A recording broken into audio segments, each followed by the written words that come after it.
Hello everyone, আমি মোহর।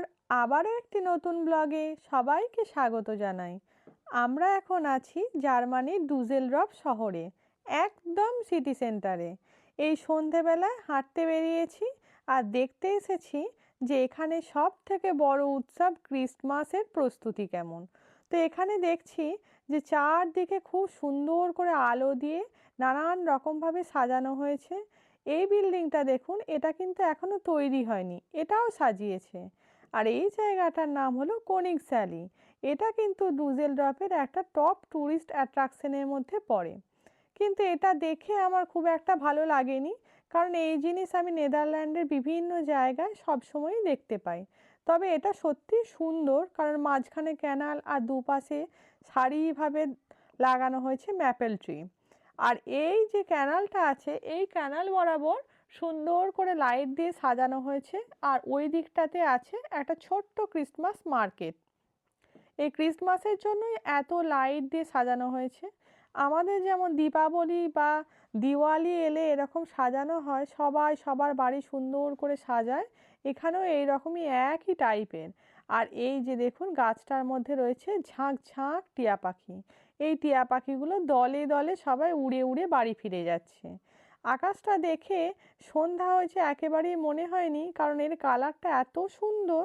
আর আমরা এখানে এসে বেশ ভালো ওয়েদারও পেয়েছি, এতটুকু বৃষ্টি নেই, দিনের বেলা রোদ ঝলমলে সুন্দর আবহাওয়া। এই জায়গাটার একটা টপ অ্যাট্রাকশন হচ্ছে এখানে সব থেকে বড় বড় ব্র্যান্ডের শপিং মলগুলো এখানে আছে। যারা শপিং করতে ভালোবাসে তাদের জন্য এটা হচ্ছে টপ জায়গা। আর এখানে যেতে যেতে দেখছি ক্রিসমাসের প্রস্তুতি একদম চরমে। সব দোকানগুলোতেই এরকম ক্রিসমাস ট্রি আর লাইট দিয়ে সুন্দর করে সাজানো হয়েছে, আর নানান রকমের শেপে দেওয়া হয়েছে। আর এখানকার দোকানগুলো ম্যাক্সিমামই হচ্ছে এদের যা খাবার সেই খাবারের আর ড্রিঙ্কসের। আর এই ক্রিসমাস ট্রিগুলো কিন্তু একটাও অরিজিনাল নয়, সবই আর্টিফিশিয়াল। আমার দেখে প্রথম বিশ্বাস হয়নি, কিন্তু হাত দিয়ে দেখলাম না, সত্যি আর্টিফিশিয়াল গাছ। আর ওই দিকে যে গাছগুলো হলুদ পাতা রয়েছে, সেগুলো এখনো ঝরে যায়নি, সেই জন্য লাইটটার সাথে আরো সুন্দর দেখতে লাগে।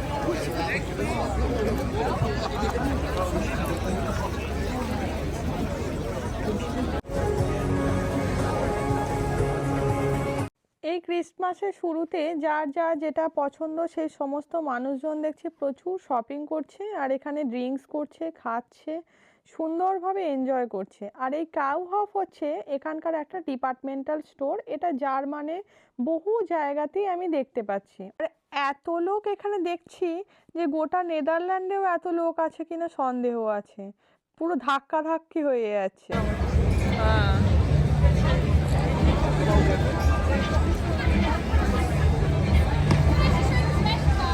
আর এখানে এই সামনের গ্রাউন্ডটাতে ওরা খেলছে, আর এইদিকে কিছু মানুষ ড্রিঙ্কস করছে, এনজয় করছে গান চালিয়ে। রাস্তায় রাস্তায় যেমন ক্রিসমাসের প্রস্তুতি শুরু হয়ে গেছে, সেরকম দোকানে দোকানেও ক্রিসমাসের প্রস্তুতি শুরু হয়ে গেছে। আর প্রত্যেকটা শপিং মলের সামনে সামনে এরকম নানান রকম টয়েস দিয়ে দিয়ে ওরা সুন্দর করে ক্রিসমাস ট্রি দিয়ে সাজিয়েছে, তুলো দিয়ে এরকম বরফ বানিয়েছে, ক্রিসমাস ট্রিগুলোতেও নানান রকম বল দিয়ে খেলনা দিয়ে সাজিয়েছে। আর প্রত্যেকটি খেলনা দেখুন এখানে মুভ করছে, এত সুন্দর করেছে যে বাচ্চারা একদম হাঁ করে দেখবে। মেনলি যে যে জিনিসগুলো দিয়ে এখানে সুন্দর করে সাজানো হয়েছে সেগুলো কিন্তু সবগুলো একটা বিজ্ঞাপনের মতো। মানে এই শপিং মলে ক্রিসমাসের জন্য কি কি পাওয়া যাচ্ছে, লোকজন তো এখানে নিজেদের বাড়িতে সুন্দর করে ক্রিসমাসের জন্য সাজায়, তো প্রচুর গিফটও এরা কেনে, কারণ এরা গিফট দেয়, ক্রিসমাস ট্রিকে সাজায়, সুন্দর করে সাজায়। তো তার জন্য যা যা জিনিস পাওয়া যাচ্ছে সেগুলো এত সুন্দর করে একটা ঘটনার মতো করে করে এরা অ্যাড। আমার ছোটবেলায় ক্রিসমাস মানে আমি জানতাম বড়দিনের 7 দিন ছুটি হবে, 25শে ডিসেম্বর হচ্ছে যীশু খ্রিস্টের জন্মদিন। আর এই যীশু খ্রিস্টের জন্মদিনের দিনে কেক খেতে হয়। শুনেছি সান্তা বুড়ো নাকি কেউ একজন বুড়ো মানুষ আছে, সে লাল পোশাক পরে আসে আর বাচ্চাদের অনেক গিফট দিয়ে যায়। আমার কাছে এটাই একটা অন্যরকম ঘটনা ছিল। আর এই যে দেখুন, এখানে কিন্তু এরা যা যা কাজ করে সেগুলো এরকম খেলনার মধ্যে দিয়ে বুঝিয়ে দিয়েছে। আমার কাছে ক্রিসমাস মানে ঘুম থেকে উঠে একটা লাল কাগজে মোড়া একটা ছোট কেক, বাপুজি কেকের মতো, সেটাই আমাদের ভীষণ ভালো লাগতো। আর এখানে এই চেয়ার কারে ছোট্ট ছোট্ট টেডিগুলোকে বসিয়ে দিয়েছে, এরা যাচ্ছে আর আসছে, যেটা এদের এখানে যতগুলো সাজিয়েছে সব থেকে বেশি ভিড় কিন্তু এইটার মধ্যে। সব বাচ্চাগুলো এগুলোকে দেখে হাঁ করে তাকিয়ে আছে। বড়দেরই দেখতে ভালো লাগছে, কিন্তু এই যে অ্যাডগুলো দিয়েছে এতে কিন্তু অনেক কিছু লেখা আছে জার্মান ভাষায়, সেগুলো আমরা পড়ে বুঝতে পারছি না কি লেখা আছে। তো ওরা ওখানে বাইরে দেখছে, আমি একটু ভিতরে মলটাতে ঢুকে এলাম। এটা হচ্ছে গ্যালেরিয়া মল।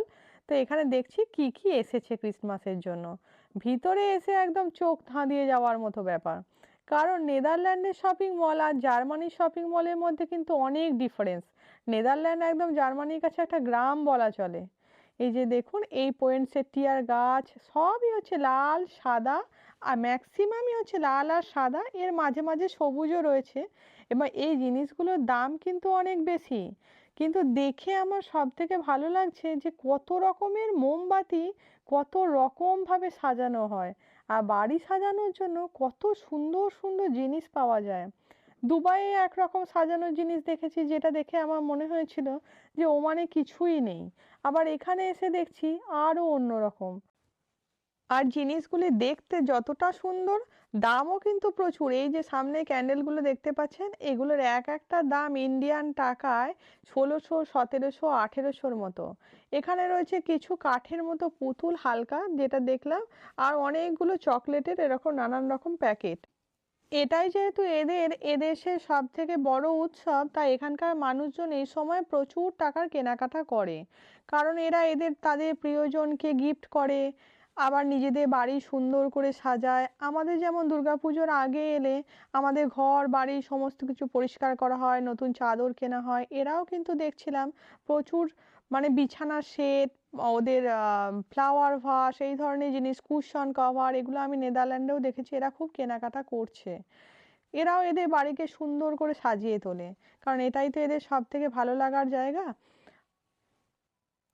আর রাস্তার মধ্যে যেতে যেতেও দেখতে পাচ্ছি এখানে আমাদের যেমন নাগরদোলা থাকে, সেই রকম ধরনের একটা ওপরে ঘুরছে, আর এইগুলো কিন্তু কেক চকলেট এই ধরনের জিনিস, দেখতে কিন্তু একদম জুয়েলারির মতো। আর এটা হচ্ছে ক্রিসমাস লাইট, এরা অনেক জায়গাতেই দেখছি এটা বিক্রি করছে। আর এই ডিজাইনটাতে সব থেকে আকর্ষণীয় জিনিসটা হচ্ছে, দেখাচ্ছি দাঁড়ান। এই ভাল্লুকটা হচ্ছে বরফ পরিষ্কার করছে, জার্মানিতে কিন্তু প্রচুর বরফ পড়ে। আর এই যে হচ্ছে সোয়েটার বুনছে। এই যে সোয়েটারও যে এরা বোনে, এটা কিন্তু আমার জানা ছিল না। আমি তো সোয়েটার বোনা দেখেছি আমাদের মা জেঠিমা কাকিমাদের, এখানেও যে এরা সোয়েটার বোনে এটা আমি জানতাম না। ধর্মীয় কালচারগুলো আলাদা হলেও আনন্দগুলো কিন্তু একই ধরনের, উৎসব পালন করাগুলো একই টাইপের। আমরা যেমন দুর্গাপুজো কালী পুজোর প্রচুর সাজাই, প্রচুর কিছু কিনি, সব জায়গায় একটা উৎসবের প্রস্তুতি, এখানে সেরকম ক্রিসমাসের সেম দেখলাম, দীপাবলির মতোই একদম। আবার ওমানে যখন ঈদ হতো তখনও দেখেছি সব রাস্তায় রাস্তায় লাইট দিয়ে সাজানো হতো, অনেক দোকানে দোকানে এরকম টুনি বাল্ব ঝুলতো, অনেক জিনিসের ছাড়, প্রচুর লোকজনের কেনাকাটা, সব মিলিয়ে একটা দারুণ আমেজ। জার্মানির ক্রিসমাস প্রস্তুতি আমার তো খুব ভালো লেগেছে। আপনাদের কেমন লাগলো সেটা আপনারা ভিডিওটা দেখে আমাকে জানাবেন, আর ভালো লাগলে একটা লাইক করে দেবেন। আবার নতুন ভিডিও নিয়ে নতুন দেশ থেকে নতুন শহর থেকে আবার কয়েকদিনের মধ্যেই আসবো। ততদিন খুব ভালো থাকবেন, সুস্থ থাকবেন। আর আজকের মতো আসি তাহলে। টাটা।